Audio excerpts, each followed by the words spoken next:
Dalawang mukha ng isang puso. Part 8. Confrontation Night. Darating ang oras na hindi kayang itagong lahat. Ang mga tanong na matagal nang nakaimbak, kusa ring lalabas. At ngayong gabi, wala nang iwasan. Ito ang gabi ng mga sagot at ng katotohanang hindi may tatanggi. Tahimik yung buong paligid. Tila ba yung bawat tunog ng hangin, bawat tunog ng orasan ay naging mas malakas kaysa sa mga boses nila. Parang ang gabi ay nakikirama sa bigat ng kanilang mga puso. Walang live stream, walang emoji, walang tawanan. Sila lang. Sa gitna ng kwartong yun, 4 silang magkakaibigan. Pero ngayong gabi, para silang 4 na estranghero na pilit ikinukubli ang totoong nararamdaman. Miguel's POV. Minsan naisip ko, paano kung hindi ko na lang siya nakilala? Magiging mas madali ba kung hindi ako umasa? Pero paano kung siya talaga yung itinakda para sa akin? Nakatitig ako kay Benedict. Sa kamay ko, hawak ko pa yung phone. Nakabukas yung mga good morning, mga messages niya.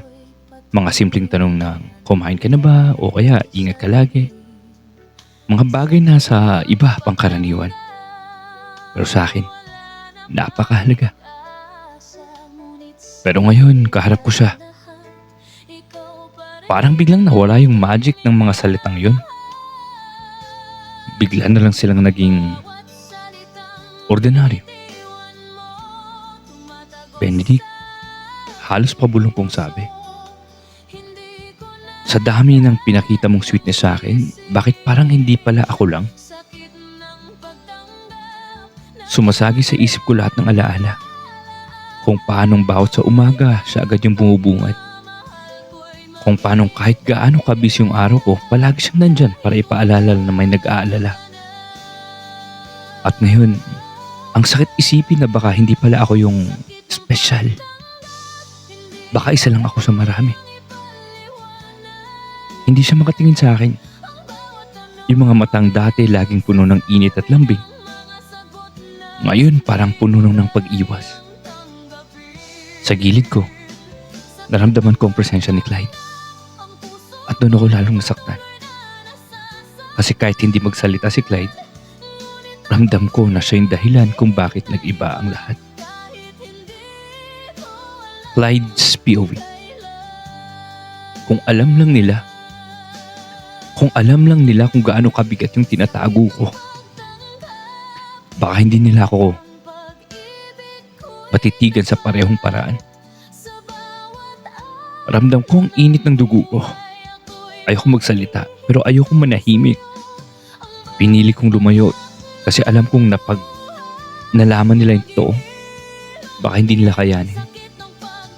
Pero ngayon, nakikita kong nasasaktan si Miguel.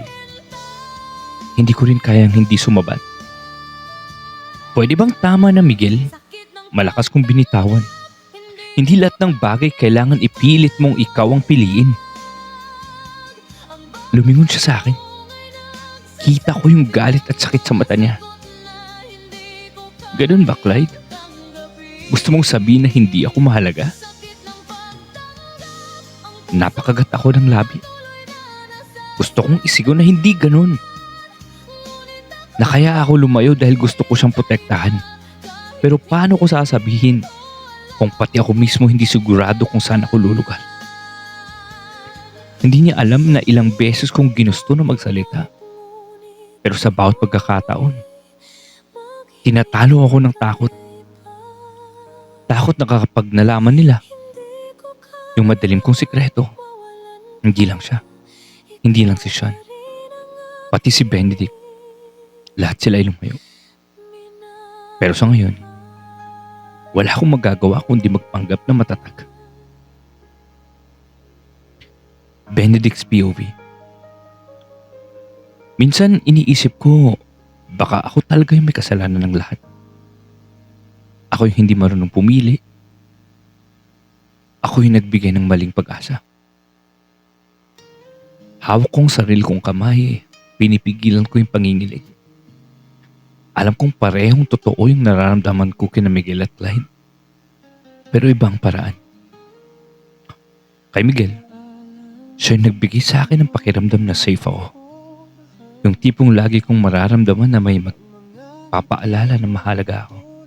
Genuine yan. Walang duda. Pero dumating si Clyde. At siya naman yung nakarinig ng mga hindi ko kayang sabihin sa iba. Miguel, mahina kong simula. Hindi ako makatingin sa kanya. Hindi mo alam kung gaano kakahalaga lahat ng ginawa mo para sa akin. Pero hindi ko rin kayang itanggi na si Clyde siya yung mas nakakaintindi ng mga bagay na hindi ko masabi. Parang nabasag ang mundo ko matapos kong sabihin niya. Kasi alam ko sa isang salita, maaari kong sirain ang puso ni Miguel. Sean's POV. Tahimik akong nakaupo sa gilid. Sila yung tatlong taong pinakamalapit sa akin pero ngayon parang nakikita ko silang nagkakagulo. Para silang tatlong piraso ng salamin na unti-unting naduduro.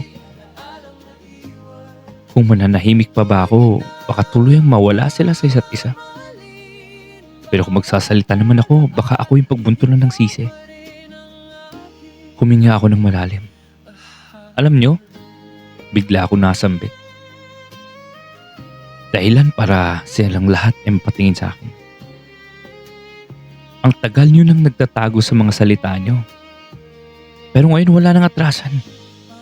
Kung gusto nyo talagang malaman kung sino yung pipiliin, sabihin nyo na ngayon. Hindi bukas. Hindi next time. Ngayon. Tahimik. Walang kumibo. Parang lahat sila natigilan sa bigat ng sinabi ko. Pero ramdam kong hindi na nila kayang umuyuan. Tumayo si Miguel. Nangilid ang luha. Lumingon siya kay Benedict. Kung siya ang pipiliin mo, sabihin mo na. Dahan-dahan lumingon si Benedict kay Clyde. Hindi siya makapagsalita. Pero sa bawat segundo, lalong lumilinaw ang bigat ng kanyang pinili. At bago pa siya magsalita, biglang nag-vibrate ang phone ni Clyde. Isang unknown message. Binasa niya. Namumutla siya na paatras. Hindi. Hindi pwede ito, bulong niya. Ano yun, Clyde? Seryosong tanong ni Sean. Pero imbis na sumagot, tinitigan lang kami ni Clyde. Mga matang puno ng takot at sikreto. At doon natapos ang gabing